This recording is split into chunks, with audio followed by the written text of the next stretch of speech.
Так, сейчас быстренько все проверим, работает ли все как надо. Так, картинка есть, звук есть.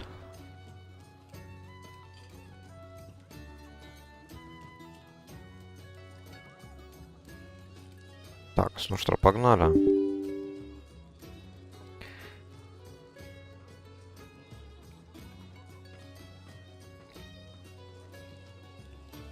Пару дней отдохнул от черепашки.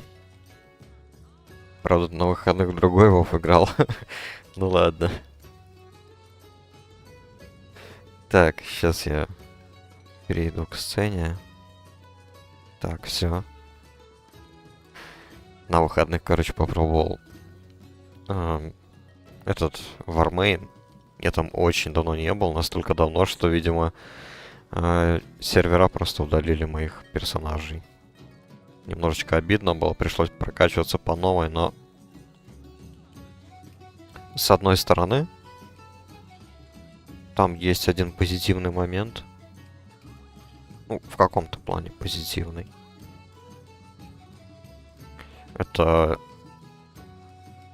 рейты XP повышены в 7 раз. То есть прокачиваешься ты буквально, я не знаю, ну, с первого левела по 60, допустим, до запределья, условно говоря, да. При желании за день это можно сделать. Я себе по новой сделал паладина, просто прокачал его до 15 левела и начал спамить подземелья.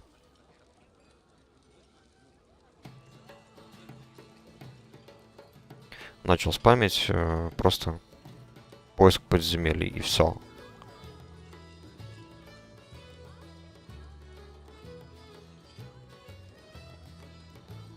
Так.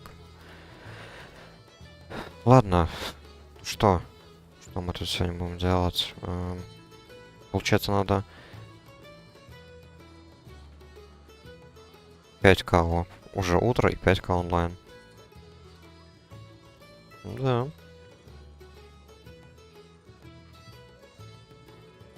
Сделай по-быстренькому тогда квест на ящеров и пауков.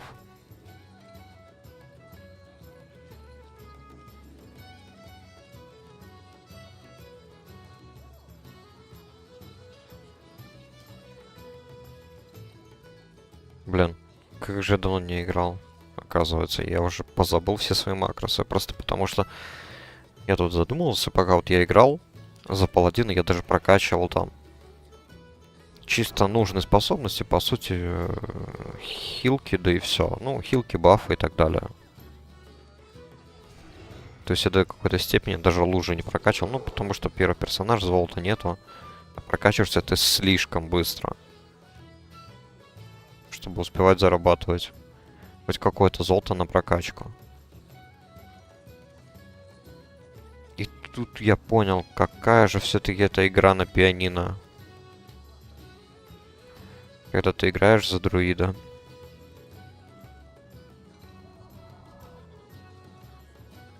С одной вот стороны, я как-то вот очень долгое время особо как-то об этом даже не задумывался. Учитывая то, что друид, по сути, мой второй мейн-класс в классическом Варкрафте. Начал тут вспоминать, как я смотрел все эти PvP-мувики. Именно вот за друида. И там вот все, без исключения, абсолютно все PvP-игроки, которые играют за друида, они используют, скажем так, физические возможности тех школ друида. Как и баланс, так и ферал, кот плюс мишка, так и, естественно, исцеление, все вот эти вот все способности. Просто все используют. И поэтому иногда такое ощущение, то что, ну блин, столько биндов, столько кнопок. Как это только возможно? Все запомнить, все распределить с максимальной эффективностью.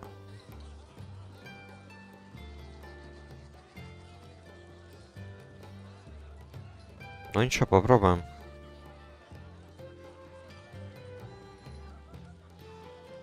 Еще в чем прикол? Я-то не особый эксперт в макросах и в биндах, да, то есть вот это вот все, что я смог придумать, начиная от кнопки G, заканчивая Shift Z, которые то я очень редко использую, потому что они не так удобно расположены. Допустим, макросы с контролом и альтом я вообще не использую.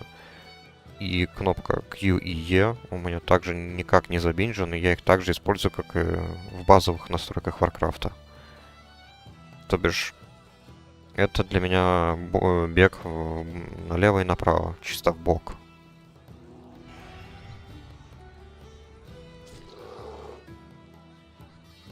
Я просто слишком привык к этому. Я биндить клавиши начал, наверное, когда только вышел Shadowlands. Я так подозреваю. Наверное, так. Не раньше. Может быть, какие-то минимальные бинды делал. Наверное, еще может быть даже, ладно, в этом Battle for Azeroth. Но чисто минимальный, просто потому, что там я решил попробовать впервые за свою жизнь попробовать мейнить Фури Вара, который оказался тоже довольно простым классом, там вообще очень мало способностей у него было. И сильно много бинтов не нужно было. И как-то, знаете, очень понравился. Довольно легкий класс, интересный в PvP. Живучесть вообще просто нереальная была. Учитывая, что это воин. А для меня воин это, по сути, тот класс, который я постоянно видел от классики до лича какого-нибудь. То есть персонаж, который может наносить много урона, но в самостоятельном как бы состоянии, да, один на один он редко выживает. Ты либо побеждаешь противника, нанося куда больший урон, чем он способен пережить, либо просто сам погибаешь. И тут уже вспоминается мемом про чардж, покинуть тело и так далее. Так, что у меня там выпало? Large Siforium Charge. Открывает двери. Опа, это хорошо. Это нам надо. Почему бы нет? Правда, я их не привык использовать. Heavy Ladder еще нужен, тем более.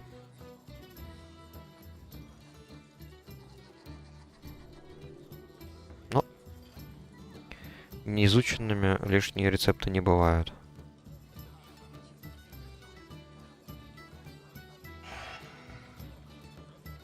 Просто пополним туда коллекцию. Тем более инженерное дело я не планирую убирать. Оно у меня тут уже почти дошло до 240.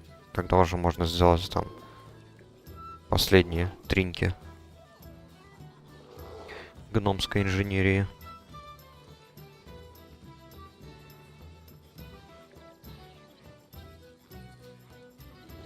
Правда, их я использовать не буду.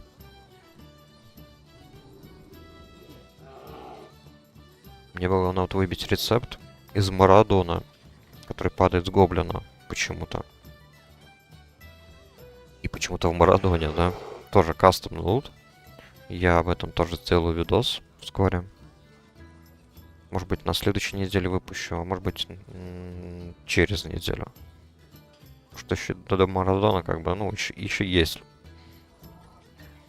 несколько данжей, которые там достойны внимания. А Марадон, получается, в списке, наверное, последний. Из всех данжей с кастомным лутом. Насчет Зульфарака вот не помню, был ли там какой-то кастомный лут, потому что там без того много лута хорошего.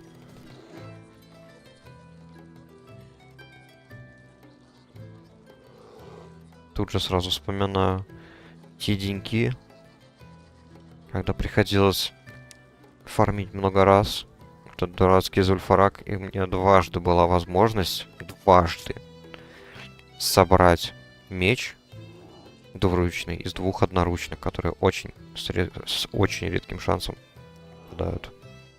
Там с двух боссов падает. По одноручке их можно объединить.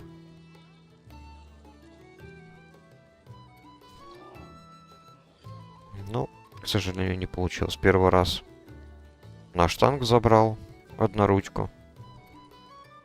А во второй раз я сам не додумался, потому что я не ожидал, что еще раз просто выпадет шмотка.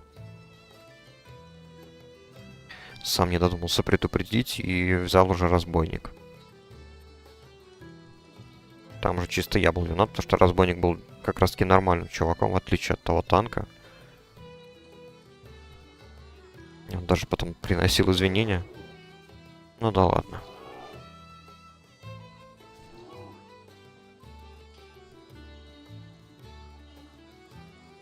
И в итоге получается, что я никогда в жизни еще не носил вот этот вот двуручный меч эпический, который падает.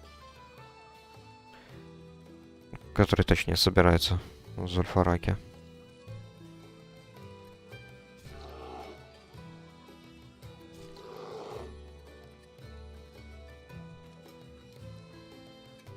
Так, в принципе, пока мы делаем квест, можно посмотреть, какие у нас данжи доступны на сегодняшний день. Crescent Grow 34, наверное, я еще не потянул.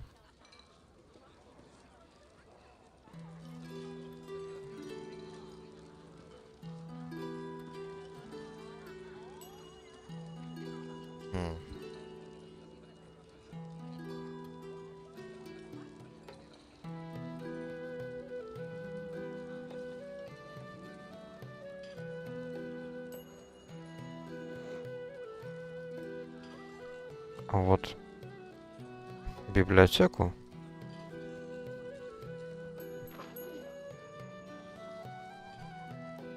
Библиотеку, кстати, я потяну.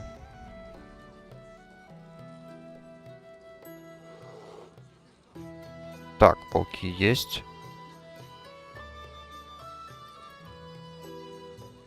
Да, вот насчет проседания FPS на этом сервере. Вот есть подозрение, так как раз таки просто потому, что очень много народу. И как бы сервер справляется, но вот, к сожалению, вот с такими вот проблемами. С одной стороны, у меня такая теория, с другой стороны, мне можно будет попробовать просто перенести папку с игрой. Какую-нибудь папку типа Program Files. Уф, как громко. Так.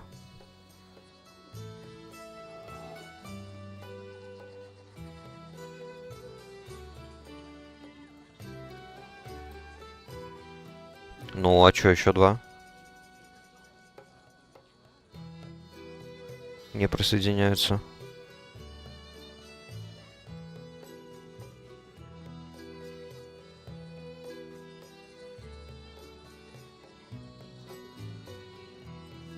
Так. А вот и вилла.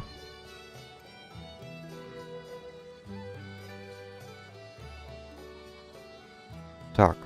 Квест на книжечку. Есть. Далее.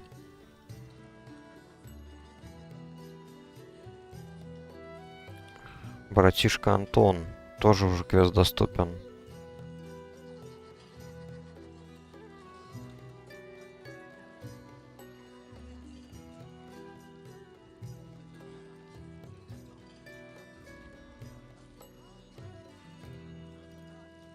Так, а что у нас здесь?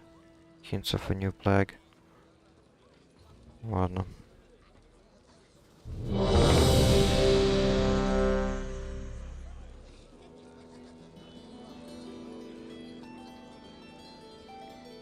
Так. Как мы будем делать тогда? Через внутренние земли пойдем, наверное. Ясеневый лес. Арати. Вьетнам. Мокрые земли.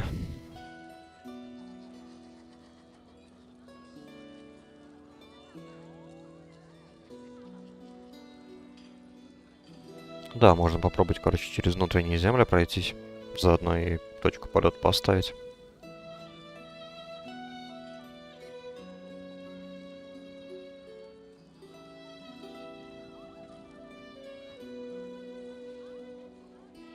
С одной стороны, а с другой стороны. Нет смысла. Все равно в PvE режиме меня никто не тронет, ну кроме охраны. Стражи.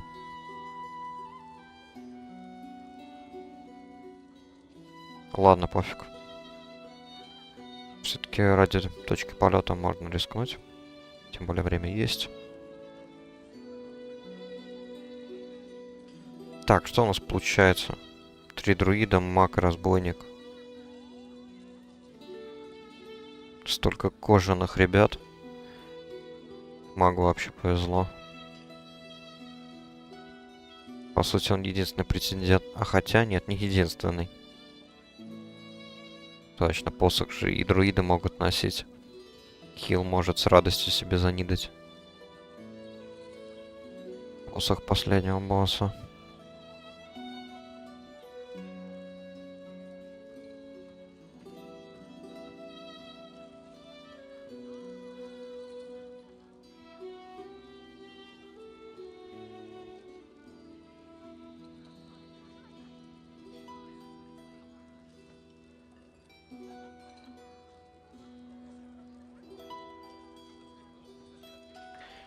Так. Для меня, наверное, тогда получается монастырь вообще бесполезный данж. Да. Треньку можно по приколу, конечно, выбить. Это тоже такое себе. Такая себе тема. Посох. Чисто статы. Ну, мне статы больше как бы нужнее мне мои. Сила, выносливость, интеллект мне не нужен. Кинжал тем более, плечи и нагрудник тоже точно нет. А страшмобов? А, зато богатый арсенал трэшмобов есть. Плечики, допустим, вот, да. Плечики хорошие.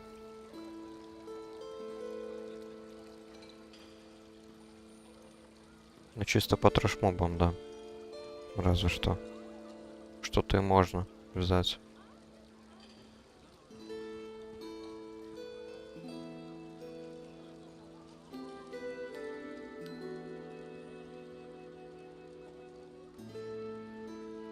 Ты кто еще такой? Что он тут делает на нашей территории?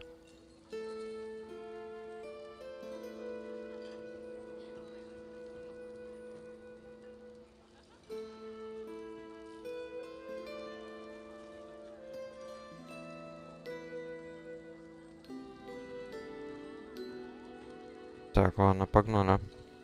Что они? Дуратар, Аратия, Отгород, Уэтландс, хорошо. Я еще пока что, наверное, плюс-минус... А, ну ладно, еще маг. Тоже довольно близко.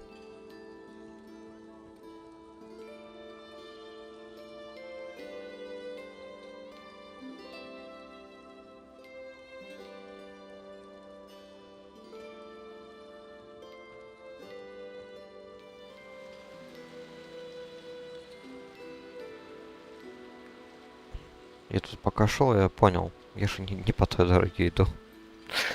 Какой же идиот.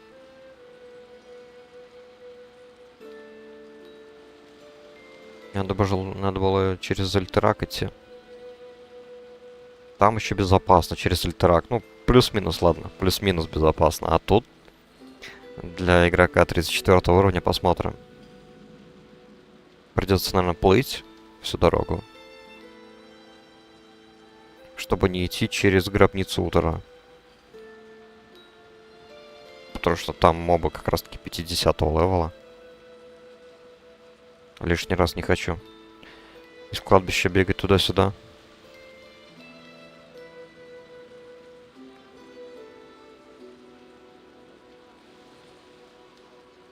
Переплыть, по-моему, можно все, или там Там, по-моему, может быть, даже один момент надо будет только пересечь уже пешком, но это ладно. Не проблема.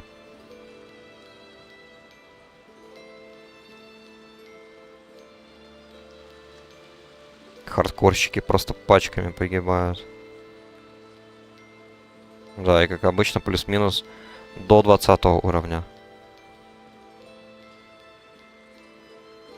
Ну да уж.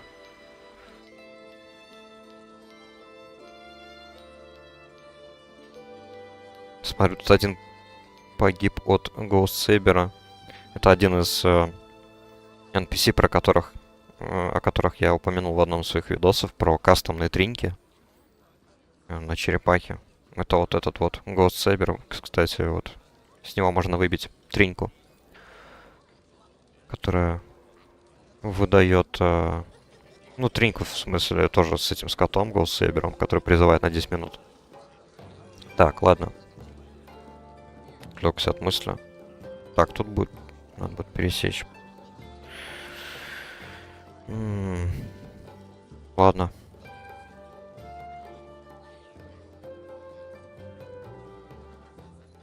Ну, в принципе,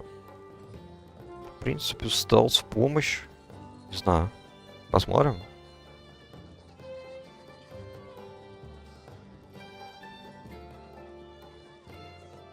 Undercity, Туратар, Тересфоль.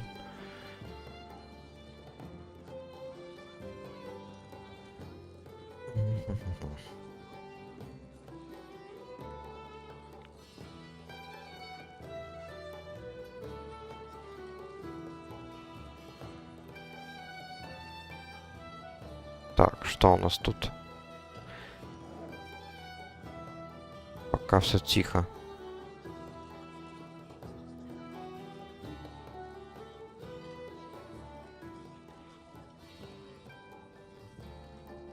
Плывем дальше.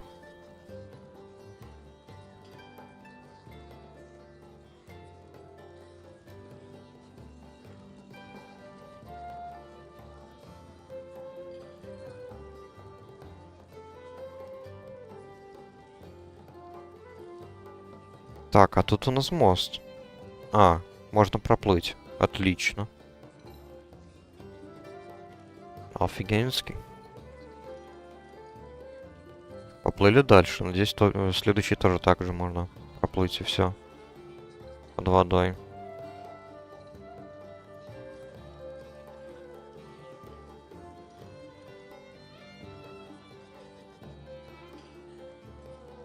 А может, еще стоит поставить точку полета, а? Пока есть возможность. Да, наверное, стоит. Потому что там вроде бы никаких NPC таких злобных не будет.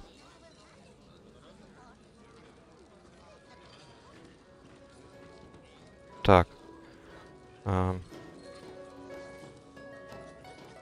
Давайте-ка здесь где-нибудь встанем.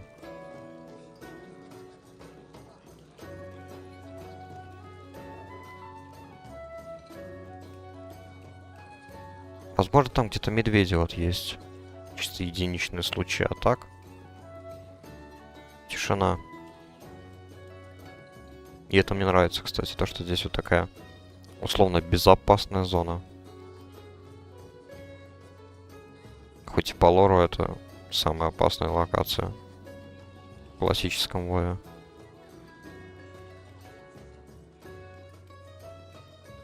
Так.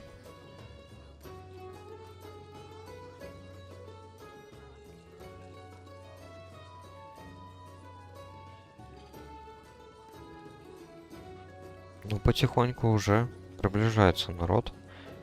Где там наш хил? Как он идет?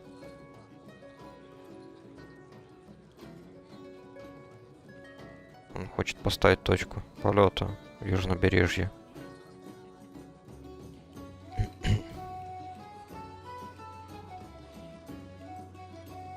Так, ну я после данжа тогда пойду делать квест на братишку Антона, чтобы стартовать квестовую цепочку на весь монастырь Алого Ордена. Доделаю квесты в Альтераке, наверное, еще.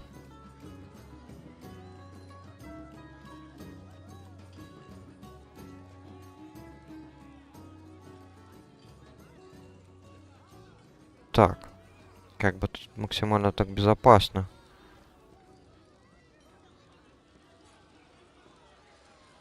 Все, бежим.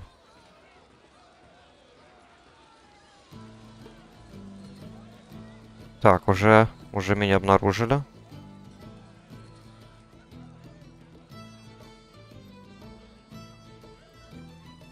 Ой, а чё так много их, друг? Ёлопало. Чего вас так много?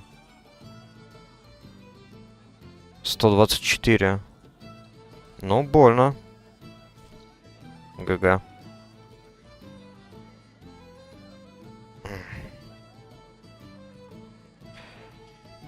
Впервые их так много.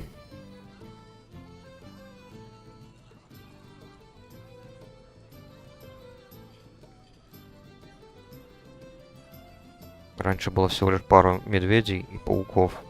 Тут еще птицы появились, друг. Ну ладно.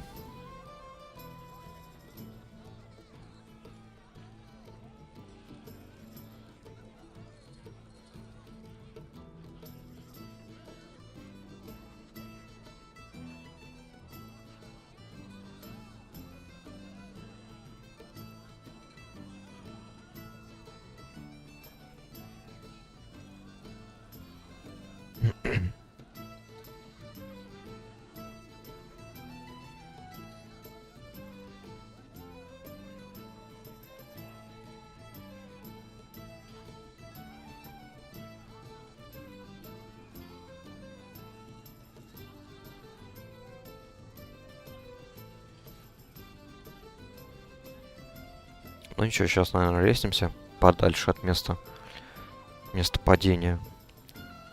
Думаю, успею добежать.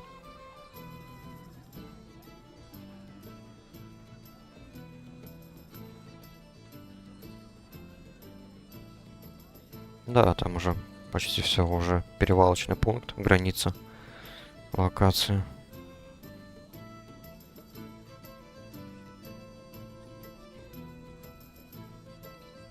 Так, а наш друид-то как погиб? Хил. Да, Альянсу, конечно, проблемно.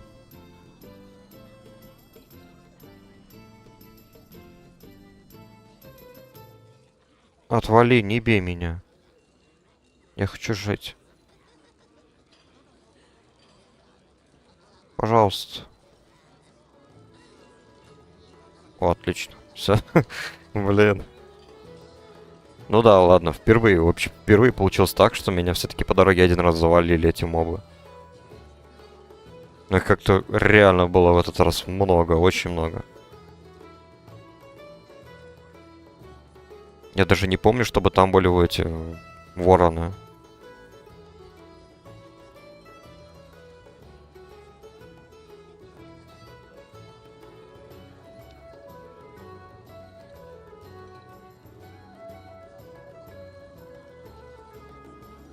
Так, ну я думаю, библиотеку мы вообще быстро пронесем, без проблем. Там вроде бы средний уровень 34 где-то как раз. После этого можно будет поделать немного квестов, подготовиться ко всему забегу. Придется немножко побегать, чтобы добраться до пустошей.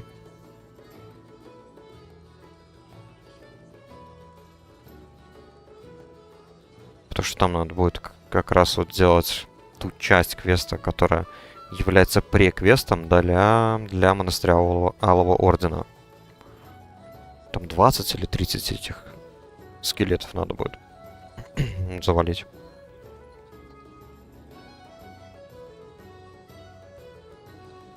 Кстати, насчет кастомного лута в монастыре Алого Ордена, вот я как-то не заметил.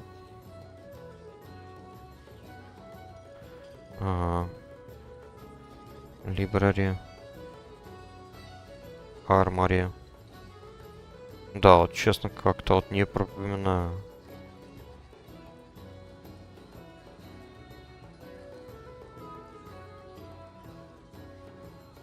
По-моему, вот никакого лута в монастырь не было добавлено.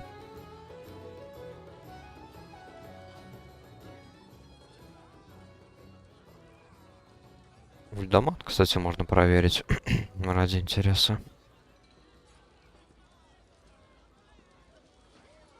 По-моему, ульдаман тоже.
Так, Ардас тут делает свой квест. У них снаружи какой-то квест, насколько я помню. Ну ладно, пусть делают. Так, я водички попью. Так как я альянс, я не обязан помогать. Да и не хочу, мне лень вообще.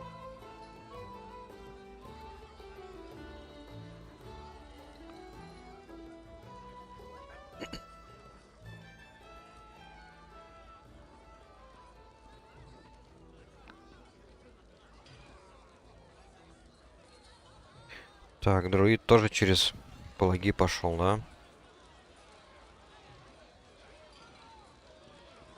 А, это не тот друид.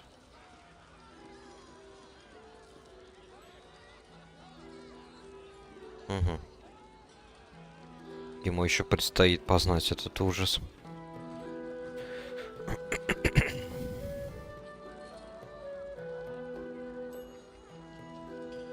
Так, ну ладно, пока что подождем. Пусть они тут делают свое дело.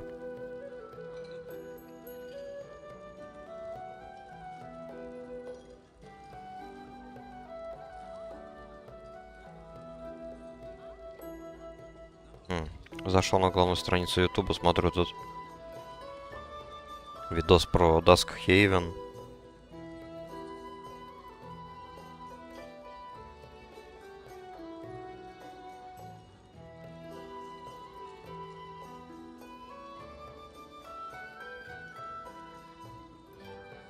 Ну что ж, надо будет, в принципе, глянуть этот видос. Так, сорян тут за громкий звук. Поставил пока на паузу. Потом как-нибудь гляну. Потому что, насколько я помню, я заходил пару раз. Ну все, сервер умер.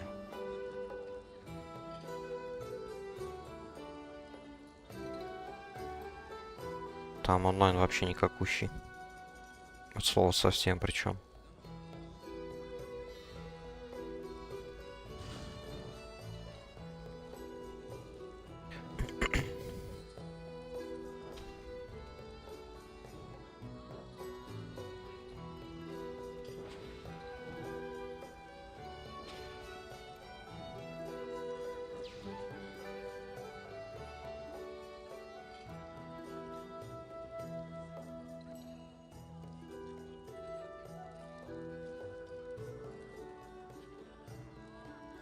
Так, ладно.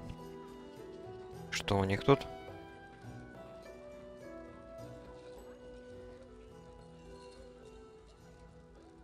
Разбойник каким-то образом погиб.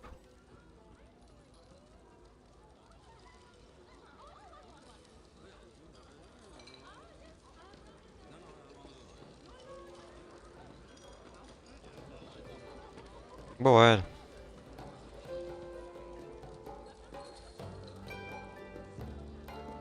Так, разбойник и хил уже идут. Второй друид тоже на пути. Ну что ж, погнали.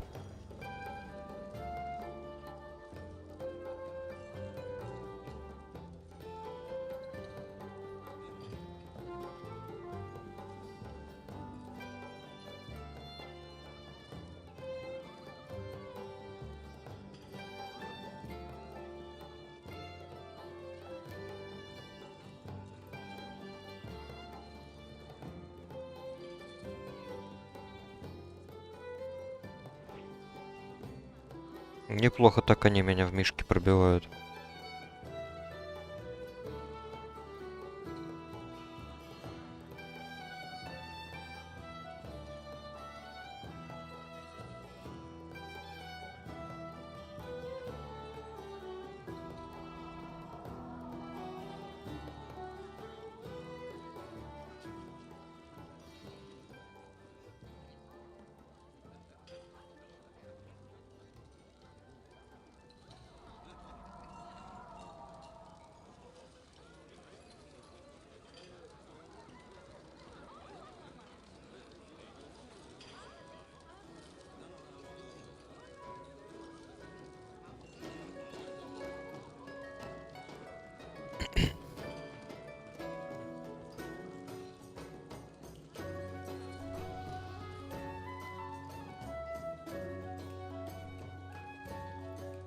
Так, ну что там?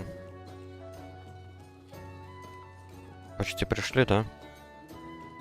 Отлично. Тогда, в принципе, да, уже можно бафаться потихоньку.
Так, сделаем так, чтобы более удобно.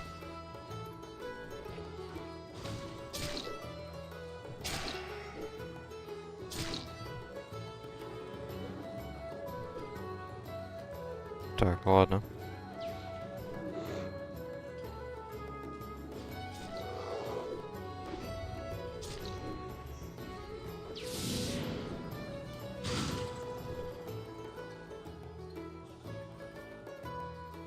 Что это за лаги? Что за бред? Вы что, издеваетесь? Это, кажется, сервер завис. Что у меня все нормально. Да, в Discord я могу зайти.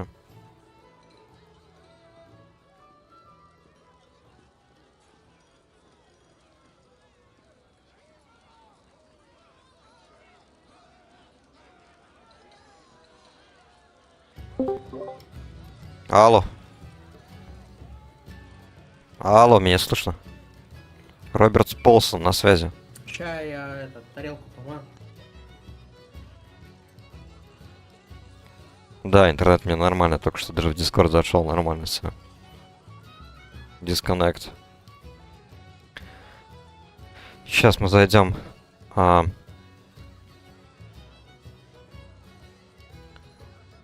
Торт Львов. Секундочку. Нет, позже. Где это было?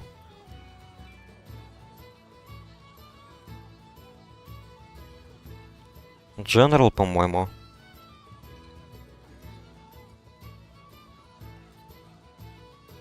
Support Live Media. Блин. Тут столько каналов, я вообще не понимаю, куда я. Сервер статус. Алло, Алло. Алло.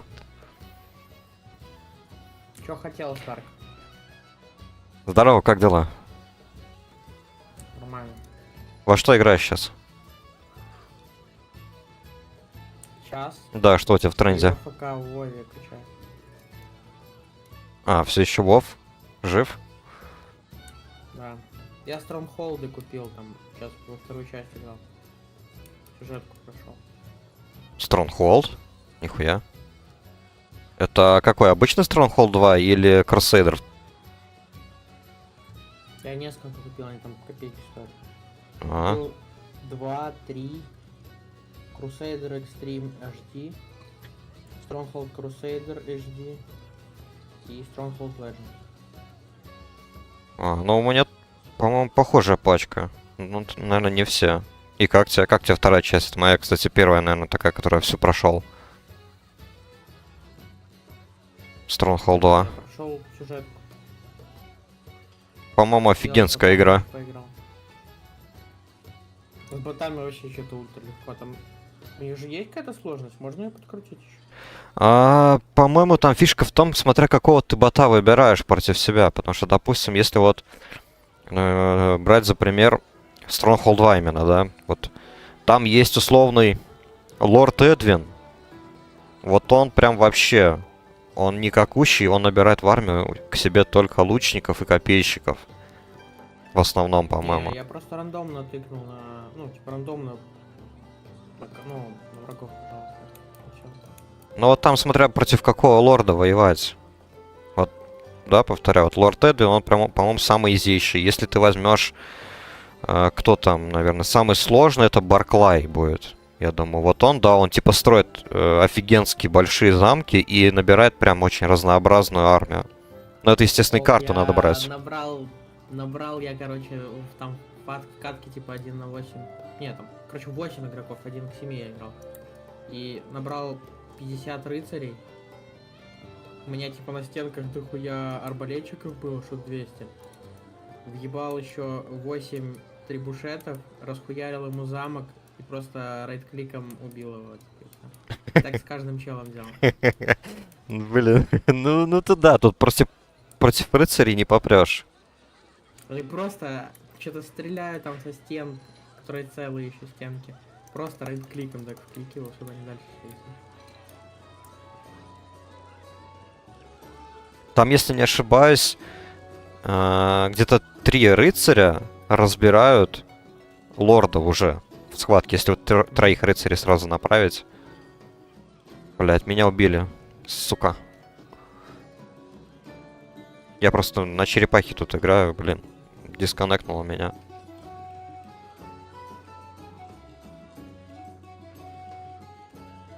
Так, раз, нормально все.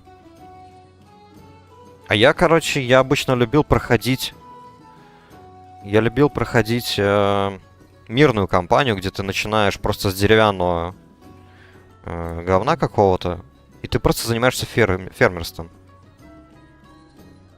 Я там типа пиво там наварить, монах. Ну да. За миссию, допустим, первая миссия это построить маяк, да, то есть нафармить там золото, дерево, чтобы монахи отстроили маяк. Это вот первая миссия. А была еще вот военная кампания, там, да, там поинтереснее, конечно.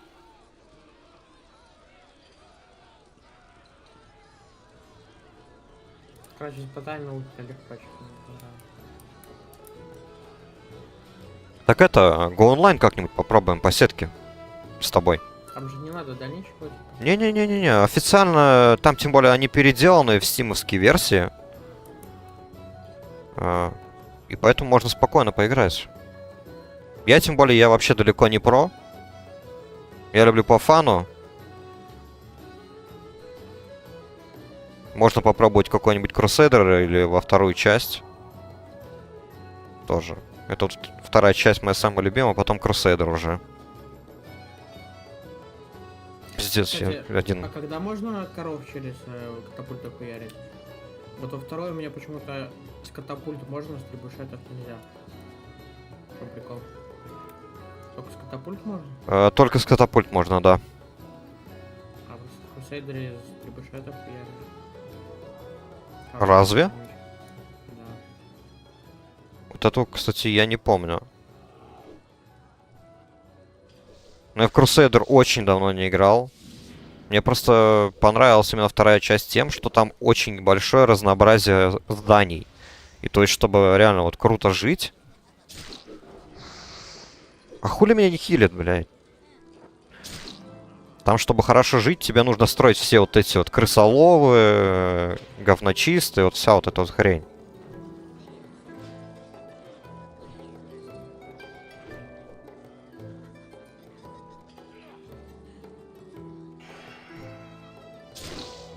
То есть все вот эти вот службы должны всегда быть. Понятно.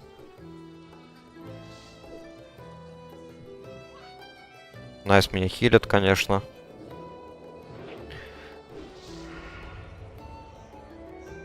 Юэхуо.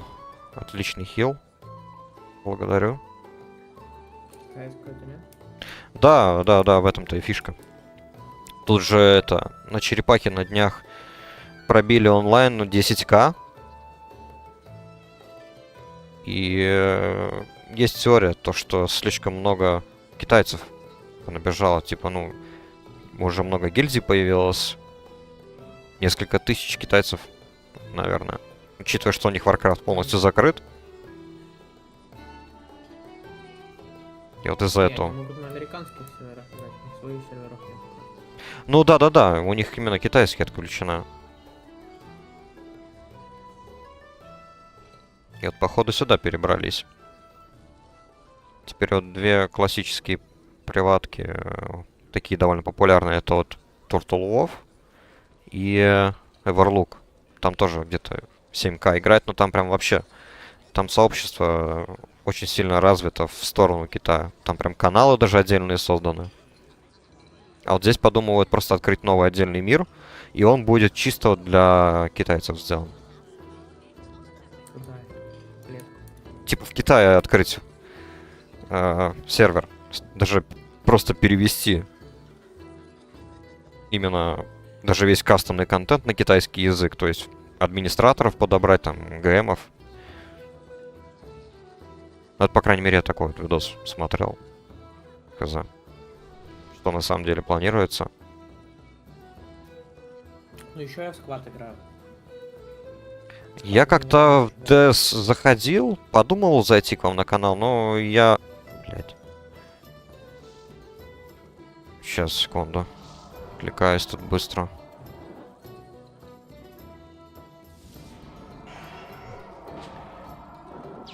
Я просто не привык заходить, когда у вас там много народу, чтобы не мешать. Тем более я там все равно никого не знаю. Так, сейчас полностью отрублю звук.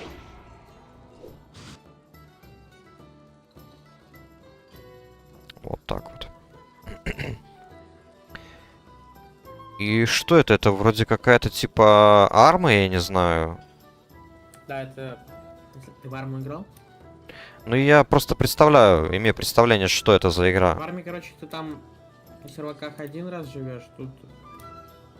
Тут все-таки можно побольше жить. Раз. Ага. Вот так, да, там типа надо все вместе делать, там...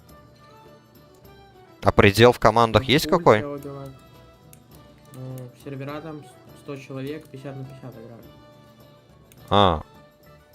Прикольно. Игру Ещё надо каждая покупать? Ну, каждые эти команды, да. Каждые эти команды, типа, они по сквадам делятся.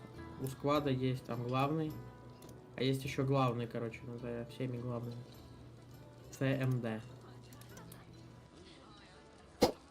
Что-то эта аббревиатура у меня расшифровывается немного иначе.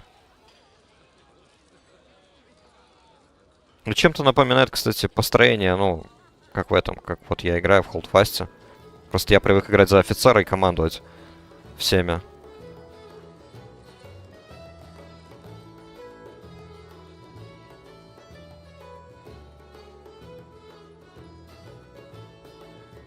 Так, Ну, это, кстати, похоже чем-то на этот, на Mountain Blade тоже, типа, кто-то там осаждает, кто-то обороняется, только оружие современное.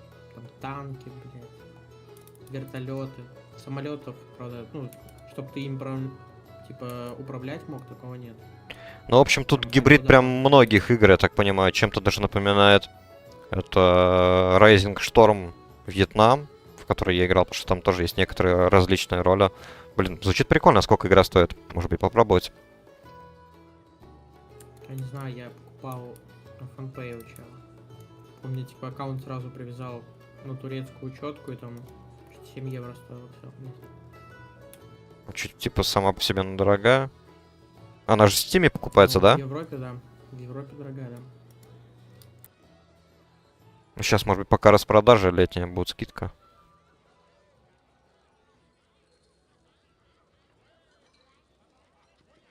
Там как в шутер, главное, не поиграешь. Типа, с автоматом не побегаешь. У тебя какой-нибудь чел, который сидит где-то в кустах с пулеметом, ну, поставленным, типа, на сошке, он тебя расхуярит, и всех друзей твоих, которые рядом.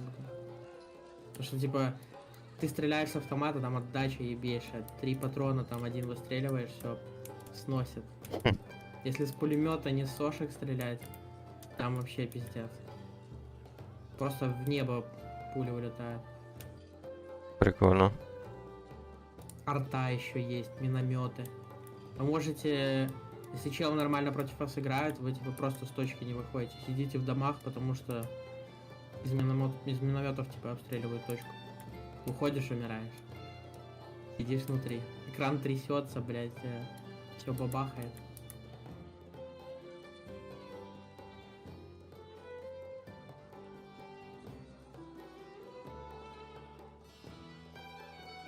Блин, что-то мне ты вот напомнил, я только забыл, что. Как ты вот говорил, я забыл, блин, сказать. Пытаюсь вспомнить. Главное, там контингент Короче, вот, есть. сейчас, секунду, вспомнил. В Epic Games заходишь периодически? Когда реклама какая-то вылазит, типа там раздача. Да-да-да, каждый четверг. GTA 5, полутай, зайди. Но это какие-то крутые игры забирают. Ну вот, ТСО забрал? Кого? The Elder Scrolls Online.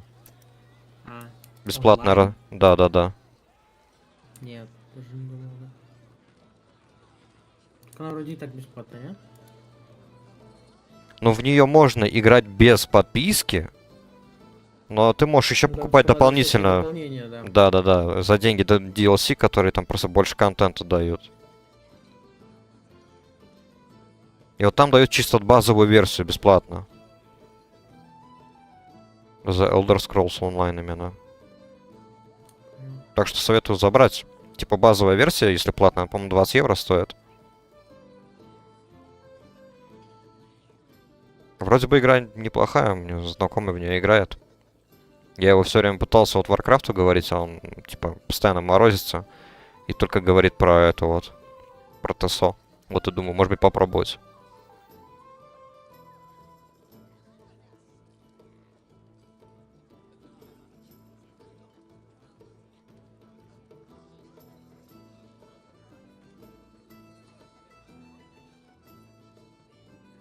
Ты в ЛК или Dragonflight?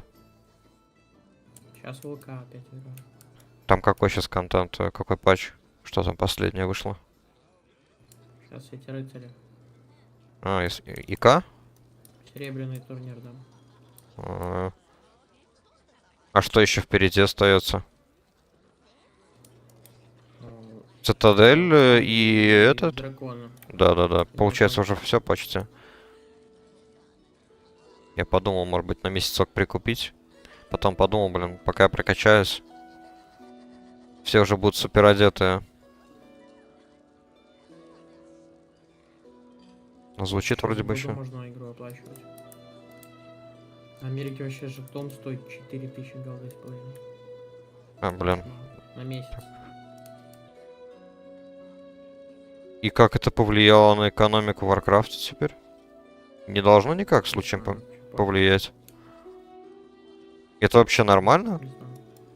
Мне казалось, там как-то было очень много возмущений по этому поводу. Не знаю, всем пофиг. Можно подписку за голду купить, отлично. Не надо реально деньги тратить. 4К. Ну, 4К в ЛК. Ну, хз. 4К это ничто.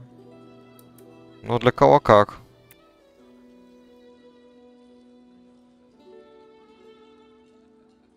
Я, допустим, вообще особо не умею фармить, не люблю. Можно с челами в рейд сходить, КБ и получить. Блять, ебучий хил, сука! Вот голдбидик идешь, лутаешь 15 тысяч, 17, 14. А, ты еще вспомни этот, тупо гэмблинг, который называют игроки. Типа просто кидать роллы на деньги. Так нет, в смысле, в КБ идешь, рейд проходишь, все, у тебя голду получаешь.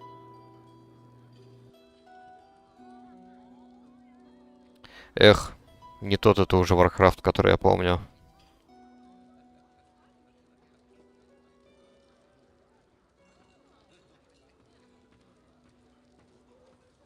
Блин, какое же говно все-таки друиды хилы в ваниле. Даже в кастомке они все равно сейчас сосут.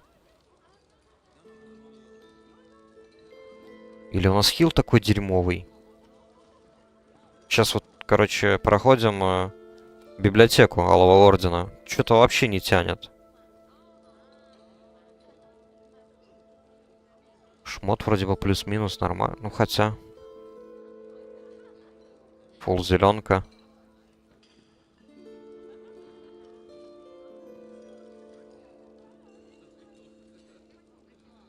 Надо было мне регать как ДПС, а не танка. Я на выходных, кстати, ради интереса зашел на Вармейн, посмотреть, что там. Там люди, короче, уже вовсю фармят все эти, наверное, последние контентные рейды, вот эту всю фигню. Во-первых. Во-вторых, там рейты X7. Онлайн там 8К где-то. На прокачку. Прокачку, чтобы быстро качаться. Ну да, я за день не особо быстрым темпом с 1 по 40 какой-то там левел прокачался. Как паладин хил. Просто спамя данжи. И все. И в чате еще замечаешь вот одну интересную вещь. Это то, что люди массово уже просто торгуют персонажами. Типа за внутриигровую там валюту какую-то специальную. За коины или что-то типа того.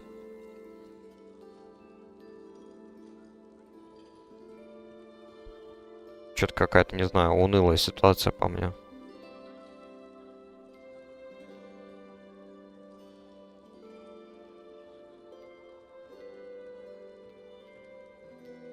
Так, где хил?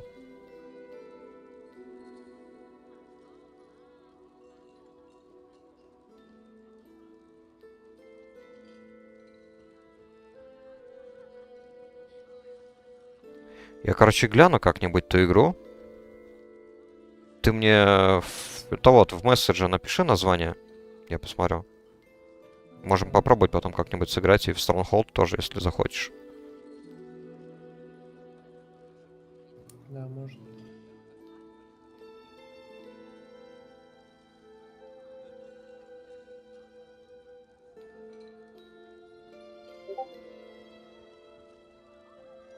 А на другие стратегии были там скидки типа Age of Empires или Total War серия? Total War, но я не играл так, типа, пофиг.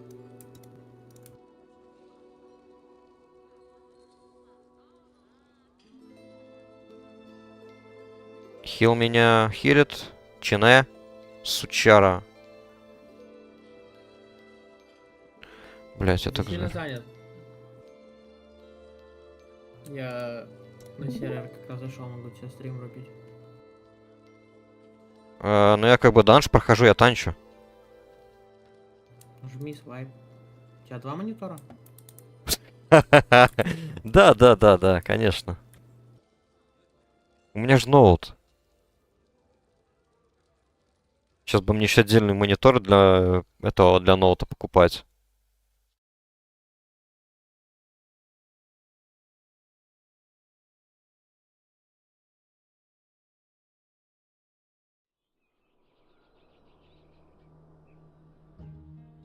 Так, в эфире. Сейчас я им напишу пару минут. Так, похер, проходи данж, я посижу, поиграю, потом посмотришь. Ну окей, ладно, ладно. Ну да, мне тут еще где-то пол данжа примерно пройти. Херня. Тем более это библиотека, тут только один босс. По большому счету. Псаря мы уже завалили.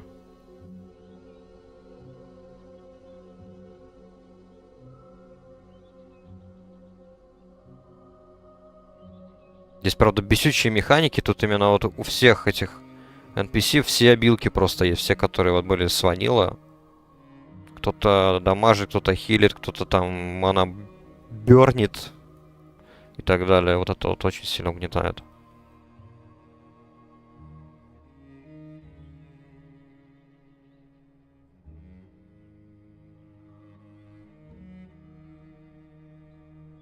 Так.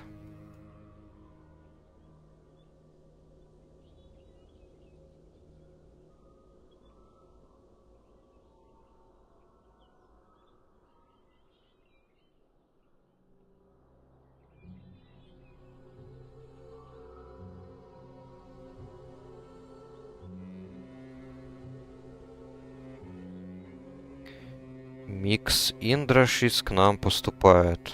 Чё?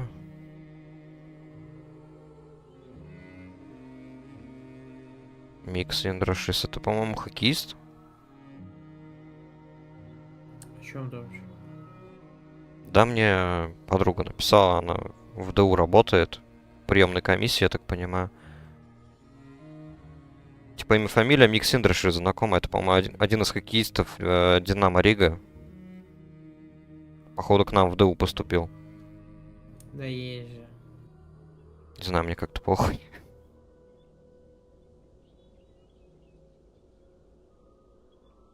Вот, блядь, меня Талиб завалил. Тут фракции, конечно, топовые. Есть Америка, Россия, Китай, Австралия и талибы. Просто бородатые челы у них там. У них, понял, вся техника это какие-то машины угнанные, мотоциклы. Мне просто нравится то, что все такие фракции, ну, как бы нормальные, знаешь, страны, там, сверхдержавы, военные державы и так далее. И тут бац, И у талибы всех просто. шмотки еще нормальные, типа там камуфляж, вся херня. Челы бородатые просто. Так, в смысле, а почему, кстати, такая дискриминация? Там же, блин, когда Талибы. бежали из Афганистана в 20 каком там году? 21-м, 22-м, Нет, ну у них там 20-м? есть Там же танки американцы, старые, ну, советские. так и американцы дофигища вооружения, просто дофигища оставили.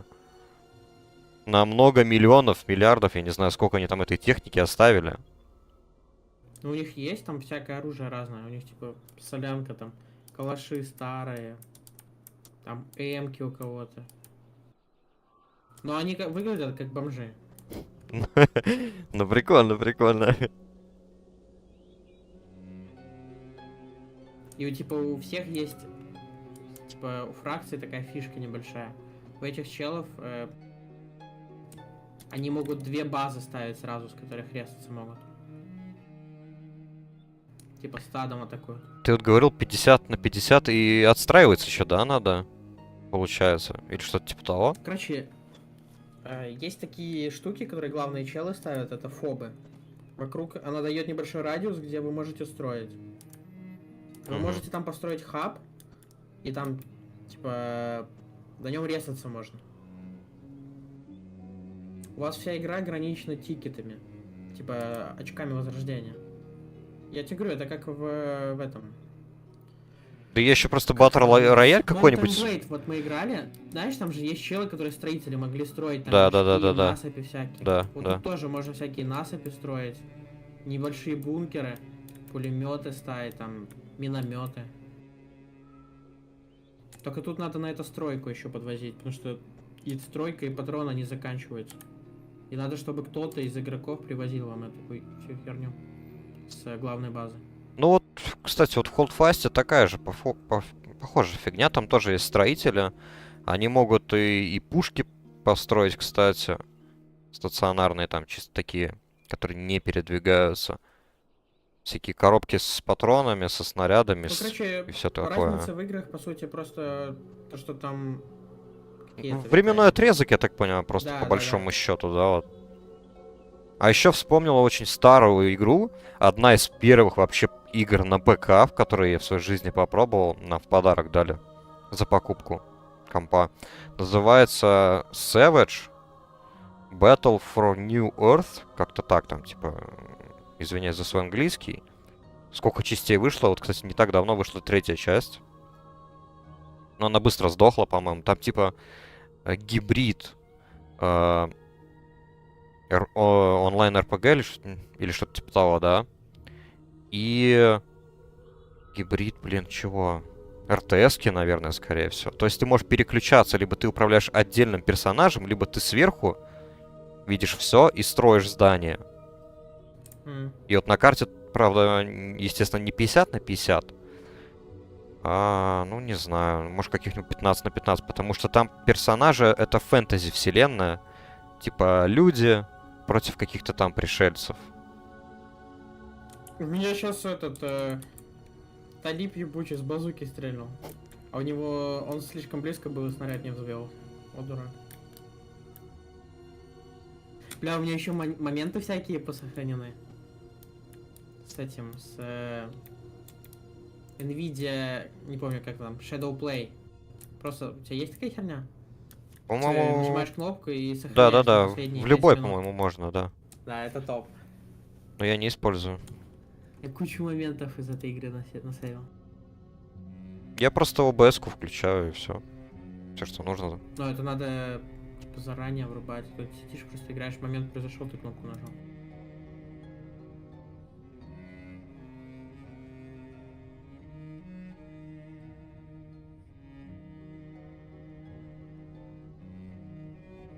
Да, и звучит, конечно, интересно. Мне больше всего нравится, что это не как шутер, типа тут твое умение стрелять, по сути, ни на что не влияет. Ну да, это, допустим, не очередная батла, которая, вот, Да, кстати, очень быстро все. совсем вот недавно видел видос вот этого 2042, который супер-мега-баганная игра. Смотрел видос от русского мясника. Там пипец. Ну, не, ну весело, конечно, ты там можешь и на самолетах, на вертолетах, на танках гонять. Это, конечно, круто. Но там ты в танке, типа, ты какой-то сильный, а тут Ну да, да, я да. в танке пробовал играть. Какой-нибудь дурак с базуки просто взорвет тебя и еще 2 людей в танке. Просто вы не увидели чела, он в вас стреляет, вы горите в танке. Вылазите, он вас расстреливает, не вылазите, горите просто. Симулятор Донбасса. Взятие Славянска. Так.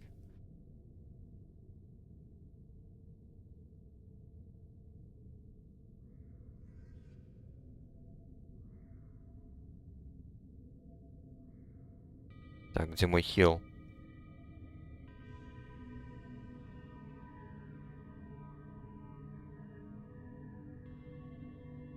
Слушай, а voice? Там есть voice встроенный? Voice, да. Короче, есть Отлично. командный, ваши тимы, и есть рядом. Ну, рядом с тобой. Ага. Ну, типа, ну, я понял, функция, короче, как рации, в общем, работает, да? Да. Если перенести все это на РП ситуацию. Там по КД в начале игры чела через саундпад отжигают. Ну да, так всегда бывает. У меня в Holdfast так просто, без исключения, всегда. Ты только начинаешь катку, и тут же врубает музончик, из-за этого приходится, конечно, мутить, потому что авторское право сразу же влетает. Особенно если я стримлю. Они тут какую-нибудь газовую еблю включают. Не, у нас там не прям классическую Я какую-нибудь обычно музыку. включаю.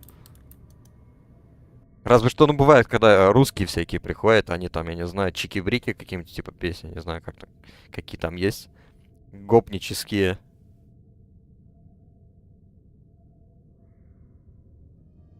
А чисто какие-то встроенные звуковые эффекты, ну, и изредка кто-то включает.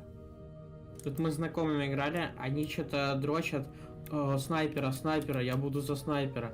Дерутся там за снайпера, я, блядь, всегда за пулемет играю. Кстати, я бы тоже за Ну, снайпера чё-то- поиграл бы. Да хера что-то кого-то выцеливать. Нет, тут снайпер не работает так, как ты думаешь. Ты если стрельнешь, тебя скорее всего увидят и бахнут. Я вот когда только-только попробовал в Battlefront 2 поиграть, это Star Wars Battlefront 2, если знаешь такую игру, да? По сути, тоже шутер, где можно выбирать класс, начиная там от обычного болванчика-дроида, вплоть до джедая какого-нибудь там, мастера Йода и так далее. И вот мне почему-то понравился именно дроид, у которого есть что-то типа снайперской винтовки. Я не знаю почему. Ты просто можешь издалека выцеливать кого-нибудь и хотя бы хоть какой-то наносить урон. Вместо того, чтобы пойти со штурмовой винтовкой, и тебя просто тупо развалит тот же джедай в ближнем бою. Нет, тут еще подавление есть. Типа, вот я стреляю, даже если рядом с тобой просто. Ну, Так какой-то чел ноет у меня в игре, что там ему что-то не нравится. Короче, вот я даже не по тебе, типа, стреляю рядом с тобой. И у тебя все, у тебя экран темнеет, там тебя трясет что-то. Ты целишься херово. подавление.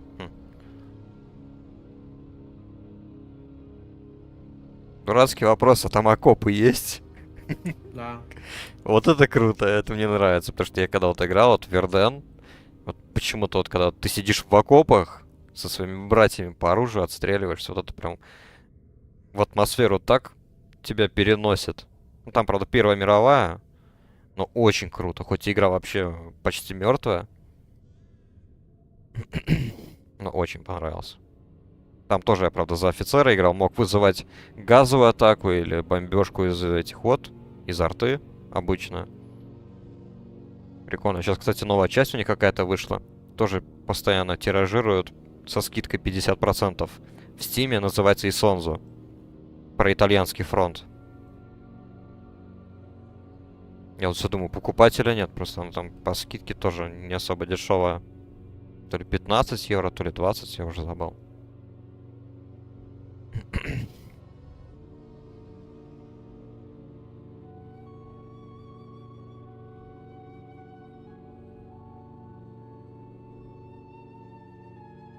Слушай, а донат там есть? Типа, я не знаю, pay to win и так далее? Можешь Или? на випку себе сдонатить, чтобы на сервер быстрее зайти. Ага, Все. лол. А еще есть бомжи фракция, это сербы. А за что сербов-то, братьев-то наших? Но они тоже как бомжи выглядят. Бред какой-то. Но у них Катюша есть. Или это, У них, наверное, короче, эти. ограда точно. Эти, которые в 99-м, наверное, когда вот сербские добровольцы, вот эта вся тема. Irregular Milita Force. Называется. Точно. Есть же еще эта песня, которую тоже на двачах часто слышишь про сербских добровольцев. Да, вот эта песня. Сербские добровольцы, там, про какого-то там героя национального поют, я не знаю. Да, я примерно представляю. Панутери, пантери. И что-то там, вот Да-да-да, это, вот вот эта это, вот фигня, да. Прикольно. Я где-то скачну. А, блин, я тут пока с тобой говорил, забыл книгу залутать по квесту. КГ.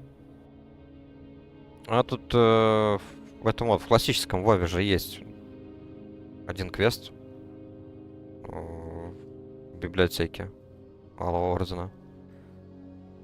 Да неважно, сейчас я просто быстро залутаю.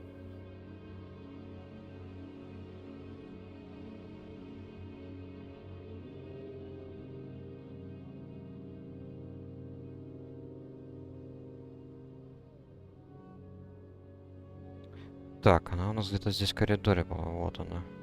Mythology of the Titans.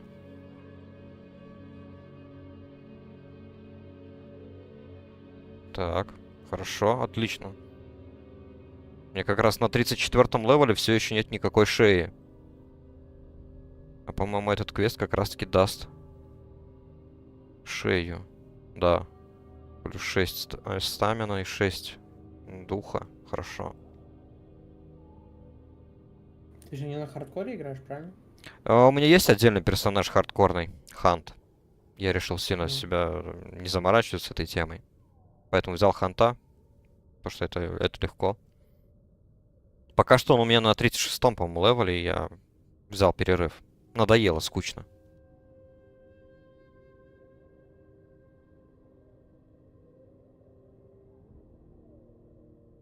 Хоть и были иногда моменты. Заходили люди, пишут, будут больше зрителей. Делай хардкор. Так тебя никто смотреть не будет. Не знаю, разницы вообще особо никакой.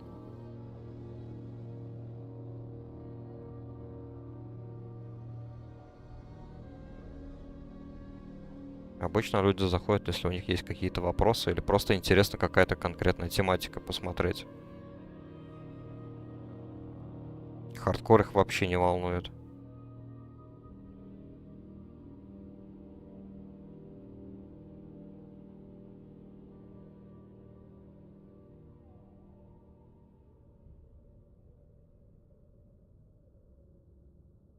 Но у меня был уже один персонаж, который погиб. Я тебе вроде бы говорил, да, о нем? Вроде да. Типа Night Elf Hunt. Там до 20-го левела качнул. Кого-то пэта, да, пытался приручить и умер? Да-да-да. Это? Да-да-да. По-моему, к тебе говорил как раз-таки. Приручил пэта, а со спины там заспаунился. Орк и кинул сетку.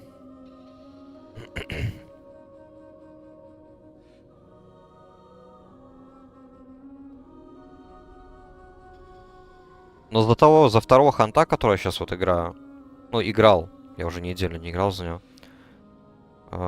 Так, он у меня 36 левел, я в последний раз за него попытался сходить в кастомный данж, который тут сделан. Чисто уже после стрима получилось собрать группу в поисковике. И в итоге мы тоже чуть ли не проиграли прям всей группы, чуть ли не слились там. К ласт-боссу подходили, сагрили слишком много трэша, хил просто тупо не справился.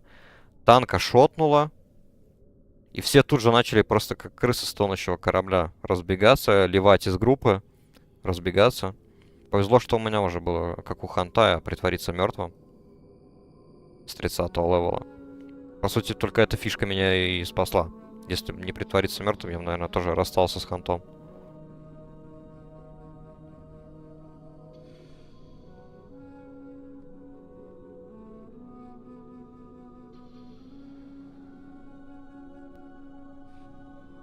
Так, ну что, подходим к ласт-боссу. Блять, мы тут на мини подорвались. На лепестке. Да. Нет, нет. Всей машиной взорвались. Противотанковая.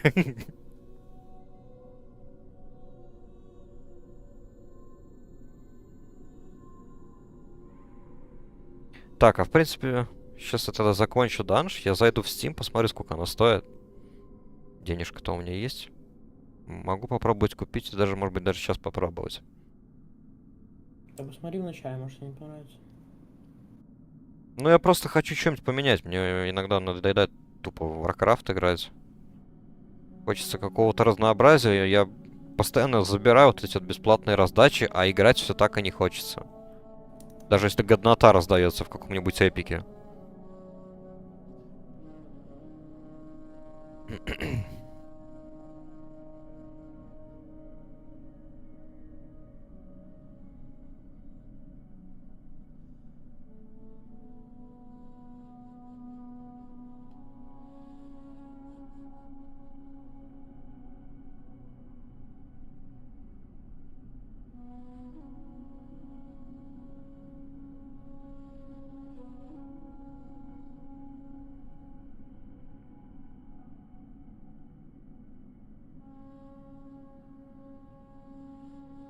Я даже волку перестал играть. Настолько надоело. Я иногда в доту захожу, по-моему. Опа, посох упал. Ну, посох, ладно, я ферал. Посох на кастера. Пусть маг забирает или хил.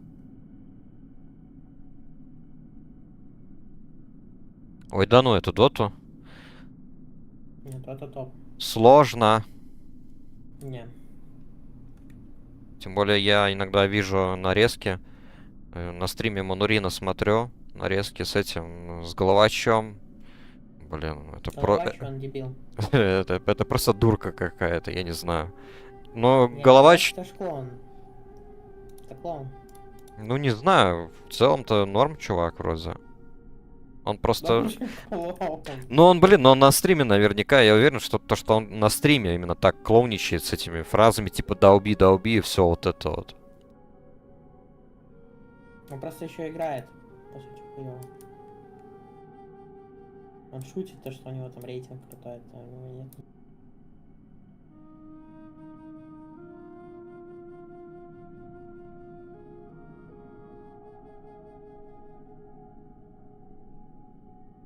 Я вот с тех пор, как с тобой попробовал, больше и не играл в нее. Сколько у меня там? Пару часов, наверное, за все время.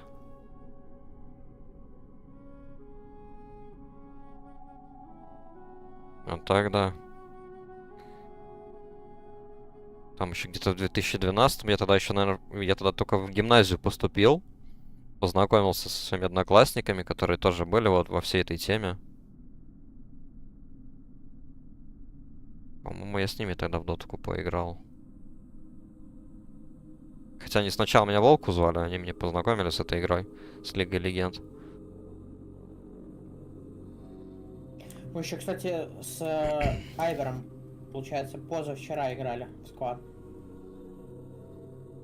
Ой, я, кстати, на Лига встречался с этим, с Эриком, он мне про Айвора говорил, то, что он там закупил себе комп мощный, прям технику. По последнему писку моды, как будто, я не знаю, тоже стримить там начал, ну, собирается, но не использует. То ли он там микрофон, еще то ли что живет, купил. Я с дома, если что, не ухожу, не знаю вообще.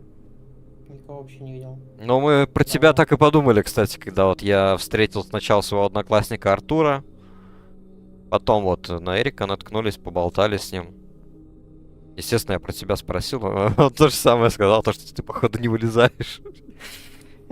Я надеялся А где тебя он там живет? встретить. Эрик? Да. Ну, я так понимаю, он вот... Он вроде не тут же. Он на празднике именно прилетел из-за границы.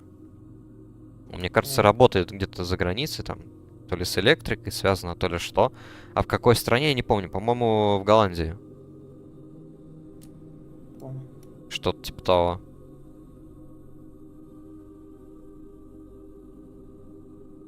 Я с ним сам давно тоже как бы не играл. Последний раз, наверное, Волку вместе играли. Это вот тоже очень давно было. Но он говорит то, что глянул мои видосы по черепахе именно, по Варкрафту. Попробовал тоже сервер. Вроде неплохо.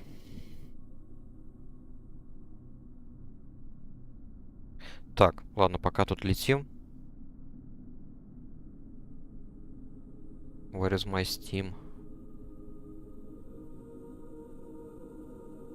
Ты еще не закончил данж? Не, сейчас я в этот вот лечу. Сдавать квест. Я уже закончил А. данж.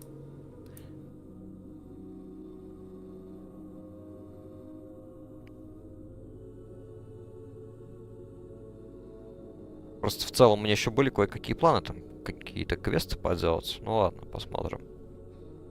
Так, фестиваль стелса в Steam. Стелса? Зайди на стрим. Так, ладно, сначала посмотрю свой список желаемого. О, Total War Empire. Вот эту часть я вот подумал, может быть, взять.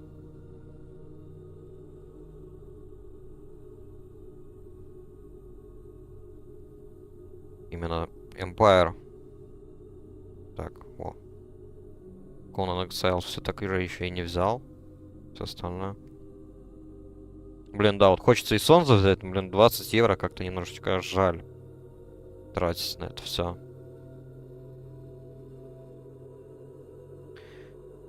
Так.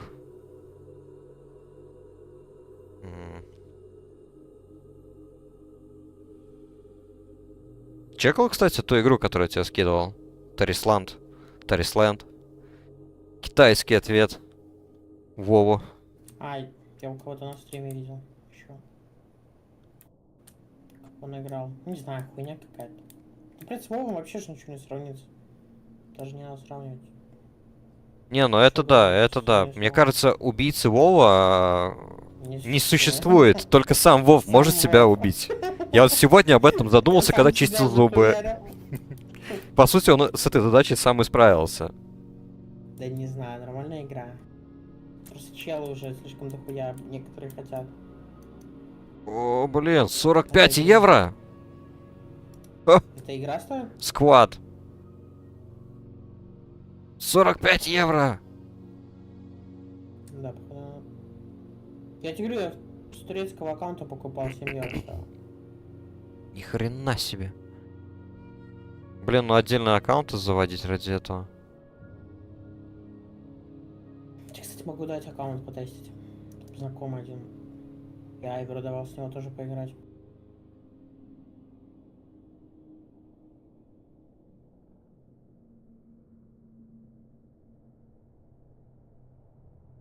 Ну посмотрим. Ну не, ну может быть я и куплю себе на постоянку, пофиг.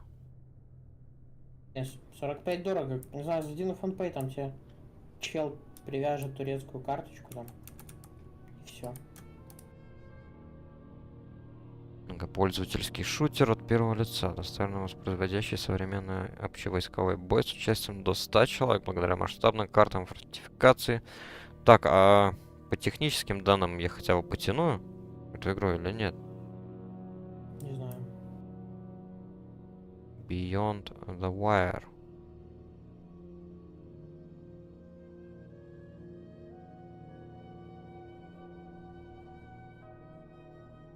А Beyond the Wire это что? Это типа переносят в другую эпоху, я так понимаю? Дополнение какое-то. Это вроде от этих же челов, да? Купить Tactical Shooter Experience Squad and Beyond the Wire. Набор. То есть включает А, саму игру Squad набор, это не то. и Beyond the Wire. Тут я вижу картинки, то что это Вторая мировая, походу. Ну, это походу от этих же Или первая создателей, даже. Ну-ка, зайду сюда. Смешанные обзоры. Недавние. Ну-ка. Недавние почитаем. Зашел, побегал по пустым картам, ощутил циклопическую пустоту в одиночество, впал в депрессию, пережил катарсис и удалил. Не, ну реально. Челу купить игру 400 рублей, это всего лишь 4 евро или 4 школьных пиццы. Так. Эта игра стоит 9 евро, ну почти 10, ладно. Это даже Первая мировая. Да, ты зайдешь на стрим? На твой? Ну, Да, сейчас, конечно, секунду. Сейчас хочу проверить, сколько вообще играют в эту игру. Так, где это было? Сообщество. Прям забыла, где нажимать. Группа сообщества. А, вот, центр сообщества, точно. Сверху. 193 в групповом чате. Так, секунду, телефон звонит.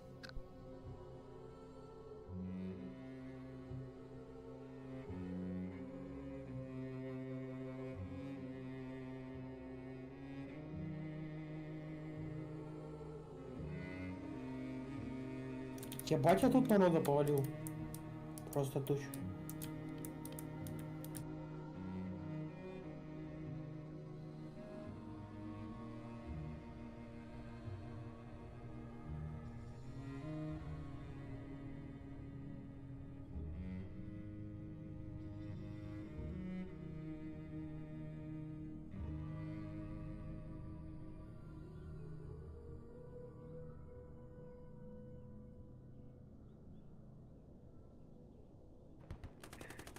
Ты о чем?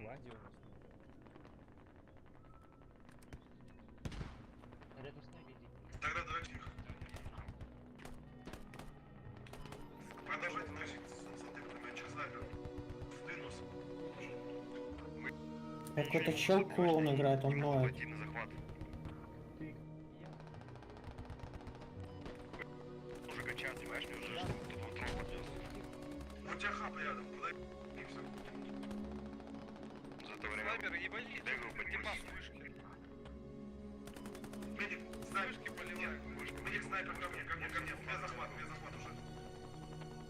Медик, снайпер, подтягивайся, Так, стоп, ты иду на хабе, ГП, медик, уже не начал, выкапывайте нахуй хаб, выкапывайте нахуй хаб.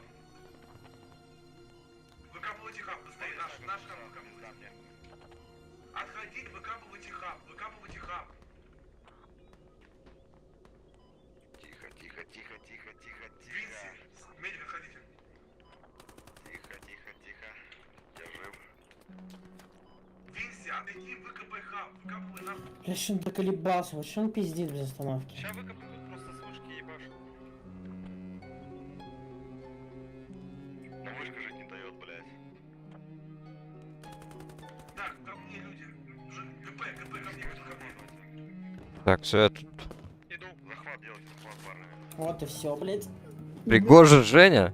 Ничего себе. Так вот куда он ушел. Выходим с севера. Сейчас с юга будет хаб уже. Тестирует Остальные тут по северу всякую хуйню. лошади.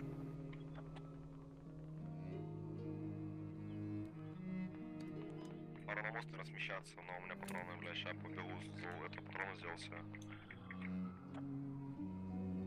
Форсаж Ничего себе 292. народу Next Command Squad. Кто мертвый, чисто через ралик душу. Мы будем с северного туннеля. Там, блядь, Беттер нахуй пиздой сел на боевно, по нему можно перебегать.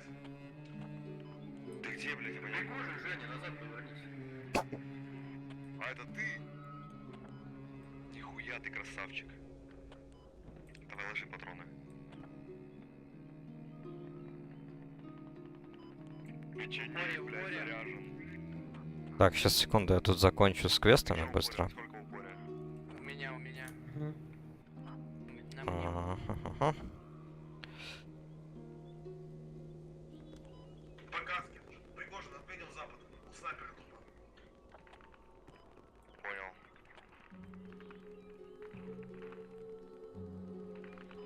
Блядь, нужно найти ресурки раздвинуть. Кстати, авиация вообще есть там? Никого не вижу, короче, никого. Управлять ты можешь Там её вертолетом, но есть еще самолет, но это просто как типа Захват. как удар. Ну типа там чел Ну, выбирает понял, таргет, понял. Мгм. в какой точке То самолет же самое, что и взлетает. арт-удар вызвать, да? Не в актуале, нужно идти в актуал. Да. Вот есть еще минометы. Вот с минометов ты тоже можешь сидеть и подстреливать врагов. Давайте в туннель быстрее.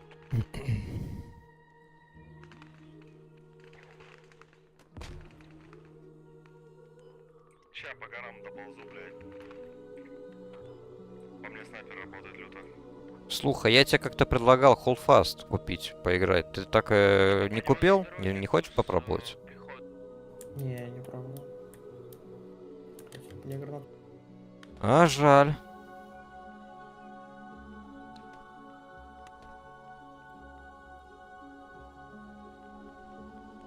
Не попадешь, пососешь. Так, точно, сейчас еще чекну, какие вообще требования Хуй пососешь. технические. Ебать по мне хуярит снайпер. Мне страшно.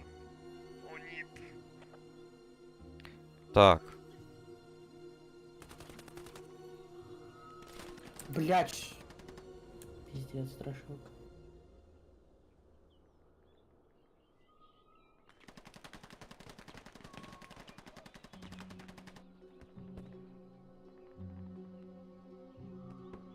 место на диске 80 гигабайтов. Ё-моё. И всех убивают на входе в этот ебучий туннель. Надо через ралик, мужик. Ж придется мне много чего удалять. По нему душить. Тебе скинуть аккаунт? Так, я закину в желаемое пока что. Так, сейчас проверю, чтобы да. Да, давай скидывай этот аккаунт, наверное, попробуем. А мы если сверху туннеля встанем, тоже же будем захватывать, нет? Нет, точки, блядь. Если чисто туннельные, точно в туннель нужно заходить. Давайте по ралику, все по ралику. По хабам не встаем, только ралик. Ну, если кто хаб появился. Ты чел картавой командой. 60 секунд, блядь. Ну, хаб только что появился тут. Только что хаб тут появился, его тут не было. Ну, пусть копают. Ну, значит, мы хаб появляемся.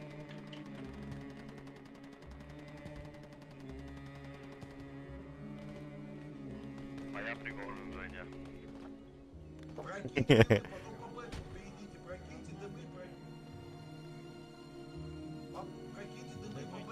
так, показывайте проблему вашу, блядь. Ща будем работать. Бля, можно, короче, запилить саундпад именно со вставками Евгения Пригожина. Да, у меня есть нарезано. Со всеми его мемами, со всеми его текстами, там, я не знаю, припасы где и так далее. Там, где он этому Буданову звонит. Привет, это кто? Да-да-да, тот самый. Это Пригожин, Женя. Ебать, распиарил. Ебать, как проблем.